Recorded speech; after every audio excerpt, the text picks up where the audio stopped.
India needed a second chamber. He expected that the Rajya Sabha would A. hold dignified debates, B. delay legislation which might be the outcome of passions of the moment, and C.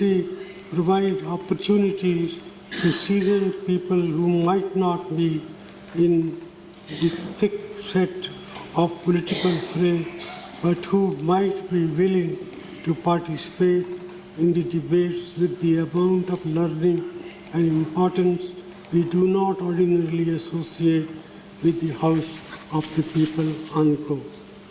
For the manner in which the role of the Rajya Sabha has evolved, we have much to thank Prime Minister Jawaharlal Nehru. He asserted that neither house had any particular superiority over the other. He regarded the Rajya Sabha as an equal partner with Lok Sabha in the affairs of the state. But for his effort, the Rajya Sabha would have been reduced to a mere second or revising chamber and relegated to a secondary position in our parliamentary system. Pandit Nehru asserted, and I quote, "The successful working of our constitution, as of any democratic structure, demands the closest cooperation between the two houses. They are, in fact, parts of the same structure, and any lack of that spirit of cooperation and accommodation would lead to difficulties and come in the way of proper functioning of our Constitution. It is therefore particularly to be regretted that any sense of conflict should arise between the two houses," unquote. Sir, as explained by Dr. B.R. Ambedkar in the Constituent Assembly, the Rajya Sabha represents a crucial component of the constitutional system of checks and balances. We normally think of checks and balances as operating the different branches of government. However, the Rajya Sabha has a central role to provide checks and balances to a majority government in the Lok Sabha, along with its other key role is to represent the interests of the states in our federal union. When there is criticism of Rajya Sabha, it is fundamentally a misunderstanding of these historic roles bestowed upon this august chamber. It is our duty to ensure that no laws is passed in haste and in an atmosphere of heightened emotion. That said, are there ways in which we can improve our functioning so that we come closer to the idealistic vision of our nation's founder? When it comes to deliberation, sir, we start with an advantage. The Rajya Sabha gets more time to deliberate in comparison to the Lok Sabha, since we are only half the size, and therefore members get more time to share their insights and criticism. But we can help our members perform even better through some procedural improvement. The House must get access to bill much earlier than is the case now. Members should get additional resources such as adequate research staff to allow them to study issues in more depth, and nominated members and those with special expertise in particular topic should be allotted more time for their speeches. I suggest, sir, that every year the Rajya Sabha should find time to debate the state of central state relations, as this is a Council of States, and also every year there should be a debate at this Council on the state of nation's health and the state of nation's education.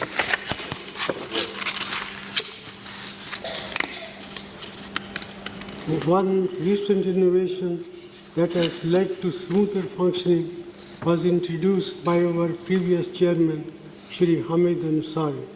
He saw that the House was losing valuable time when members wanted to adjourn, question hour, to raise issues of urgent national importance.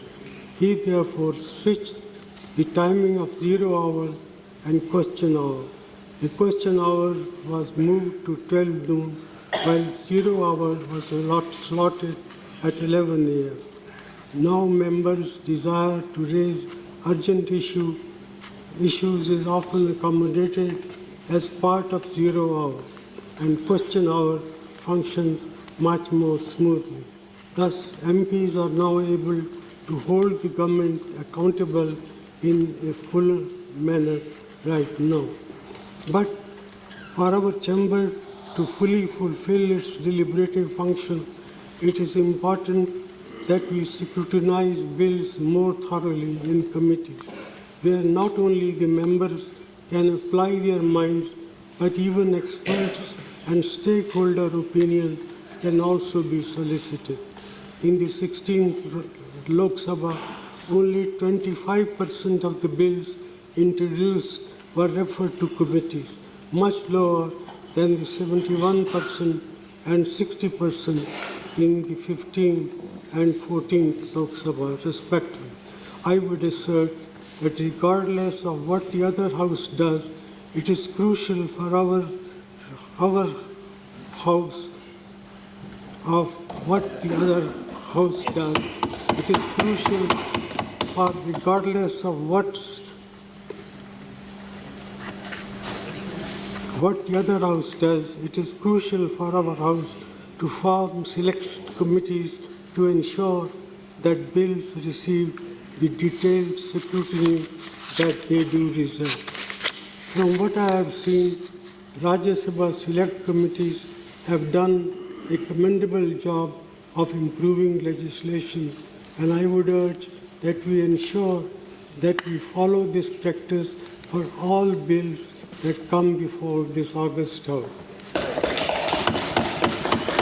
Sir, a crucial differentiating factor between the two houses is that Article 110 of the Constitution allows this Lok Sabha precedence in matters of the money bill. In the recent past, we have seen instances of misuse of the money bill provision by the executive, leading to bypassing the Rajya Sabha on crucial legislation of national importance without any deliberation. Those in Treasury benches must ensure that such instances are avoided. It dilutes the stature and importance of our institution, including the Rajya Sabha. The Rajya Sabha is a permanent house. We have been designed in a manner to ensure continuity, as only 1/3 of our members retire every 2 years. We are thus able to build on our collective wisdom without having to start afresh after every general election. This gives us a mandate to strengthen ourselves continuously, to enhance the quality of our input on legislation and on resolving the challenges facing our country. I would further submit, sir, that on some matters this House should be given greater respect by the executive than is the case now. For example, important issues like redrawing the boundaries of a state, or for that matter,